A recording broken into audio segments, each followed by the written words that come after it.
안녕하세요. 고민하는 정우입니다. 오늘은 상철 이야기를 좀 제대로 해보려고 합니다. 솔직히 말해서 상철이라는 인물은 이번 시즌에서 가장 평가하기 어려운 남자 중 한 명이에요.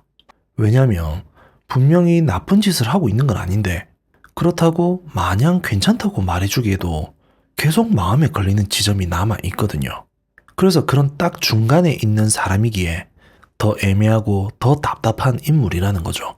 지금 상철의 상황을 정리해보면 이렇습니다. 겉으로 보면 영자와의 분위기는 분명히 잘 가고 있어요. 영자는 표현도 정확하고 태도도 일관되고 상철에게 흔들림 없이 마음을 주고 있죠.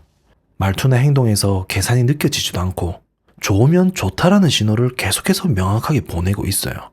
이 정도면 상대 입장에서는 충분히 안정감을 느낄 수 있는 상황인 거죠.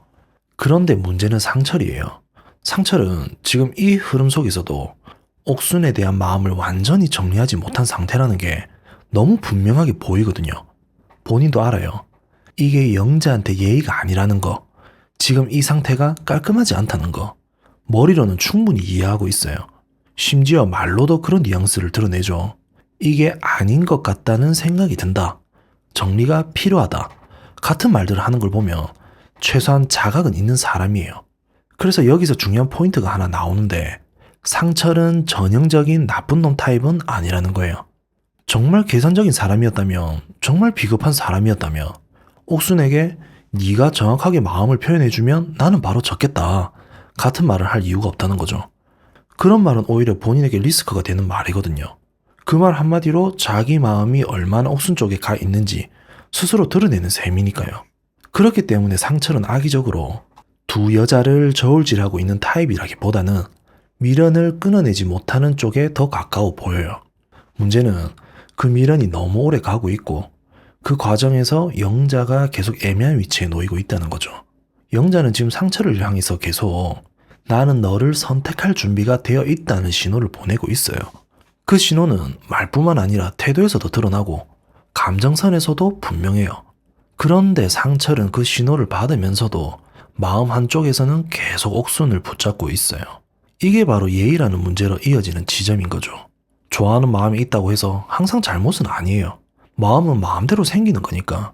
하지만 그 마음을 어떻게 처리하느냐, 그리고 그 상태로 누군가와 관계를 이어가느냐는 전혀 다른 문제인 거예요. 상철은 지금 영자에게 너를 좋아한다는 신호를 완전히 끊지도 못하면서 동시에 옥순을 아직 놓지 못했다는 마음도 정리하지 못한 채 그 중간 어딘가에 서 있어요. 이 상태가 계속되면 누군가는 반드시 상처를 받게 되잖아요. 그리고 그 누군가는 지금으로서는 영자일 수밖에 없다는 거죠. 여기서 또 하나 현실적인 이야기를 해볼 필요가 있는데 상철이 왜 이렇게까지 옥순에 대한 미련을 버리지 못하는가? 이걸 단순히 옥순이 더 좋아서라고만 설명하기에는 그 감정의 결이 조금 다르다고 느껴져요. 솔직히 이런 것도 있을 거예요. 나이를 떠나서 상철이 인생에서 지금까지 직접적으로 이렇게 가까운 거리에서 이렇게 지속적으로 교류할 수 있었던 사람 중에 옥순이 가장 예쁜 사람으로 느껴졌을 가능성이 있을 거예요. 이건 옥순이 객관적으로 세상에서 제일 예쁘다는 말이 아니라 상철의 시야 안에서는 그렇다는 의미예요. 살면서 더 예쁜 사람을 스쳐본 적은 있었을 수도 있겠죠. 더 예쁜 사람을 TV나 SNS에서 본 적도 있었을 거고, 그런데 그건 전부 거리 있는 예쁨이에요. 말 한마디 건네기도 어렵고 하루에 한 번 마주칠 기회도 없는 그냥 지나가는 장면 같은 거죠. 반면 지금 이 공간은 어떻습니까? 매일 얼굴을 보고 같이 밥을 먹고 대화를 나누고 감정이 오가는 상황이에요. 예쁜 사람과 이렇게 직접적인 가능성이 열려있는 경험 자체가 상철에게는 거의 처음일 수도 있다는 거죠. 이런 경험은 사람을 굉장히 흔들어 놓습니다. 특히 원래 연애에서 적극적이지 않았던 사람, 스스로를 쫄보에 가깝다고 느끼는 사람일수록 더 그래요. 기회가 눈앞에 있는데 그 기회가 너무 선명하니까 머리로는 이건 아닌데 하면서도 마음이 쉽게 떨어지질 않는 거죠.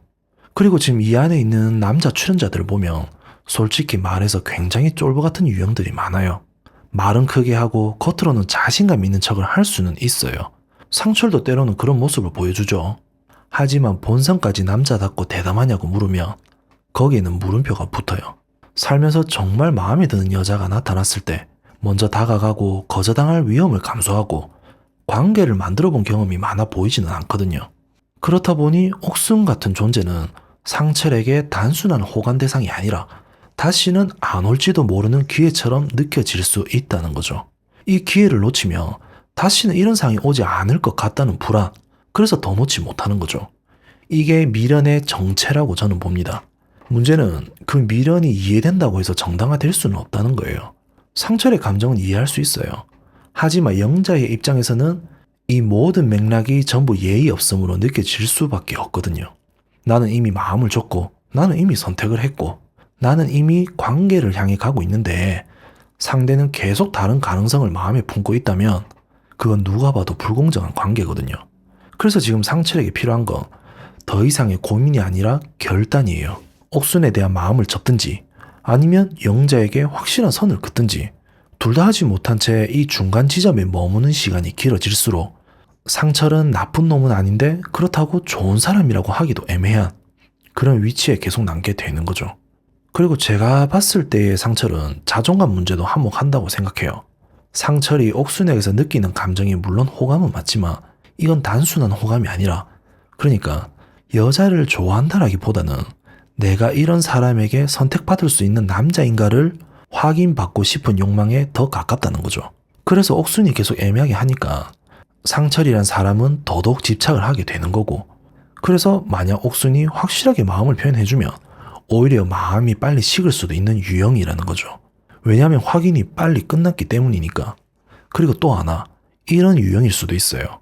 예쁜 여자와의 관계에서 주도권을 쥐어본 경험이 많지 않는 경우, 그래서 한번 기회가 왔을 때 그 기회를 놓치는 걸 과도하게 두려워한다는 거죠. 이걸 놓치면 내 인생에 다시 이런 기회가 있을까? 이 생각이 깔리면서 이성적인 판단이 마비된다는 거죠. 그리고 마지막으로 착한 사람 컴플렉스도 있을 거예요. 상철은 본인을 나쁜 사람이라고 인식하고 싶어 하지 않는 것 같아요. 근데 그래서 더 문제라고나 할까? 실제 정말 나쁜 사람은 애초에 고민이란 걸 안 해요. 예의도 안 느끼고 미안함도 없다는 거죠. 근데 상철은 미안해해요. 또한 알고 있어요. 그런데 행동은 바꾸지 않는데, 왜냐면 나는 나쁜 놈은 아니다라는 자기 이미지가 너무 중요하기 때문인 거죠. 그래서 이렇게 행동하는 거예요. 영자에게 완전히 선을 긋지 않는 거, 그래도 난 매정하진 않아. 옥순에 대한 미련을 유지하는 거, 난 솔직한 사람이다. 이 두 개를 동시에 가져가려고 하다 보니 결과적으로 둘 다에게 예의 없는 사람이 되는 구조 또한 만들어질 수 있다는 거죠. 결국은 이런 유형의 사람들의 가장 중요한 포인트가 뭐냐면 결단력이 없어서 문제되는 게 아니라 결단의 결과를 감당할 용기가 없는 사람에 가깝다는 거죠. 그래서 항상 중간 지점에 머물고 항상 아쉬운 사람으로 남는 거죠. 어쨌든 상철을 보고 있으면 개인적으로는 많이 아쉬워요. 지금쯤이면 상철이 옥순에 대한 미련을 내려놓고 영자에게 집중해도 전혀 이상하지 않은 시점이에요. 오히려 그게 더 성숙한 선택처럼 보이기도 하고요. 그런데 아직도 마음이 옥순 쪽에 그대로 남아있다는 게 보는 사람 입장에서는 답답함을 넘어서 안타까움으로 다가오는 거죠. 결국 이 이야기는 선택의 이야기예요. 상철은 아직 선택을 하지 못한 상태고 그 선택을 미루는 동안 누군가는 계속 기다리고 있어요. 나쁜 놈은 아닐 수 있어요.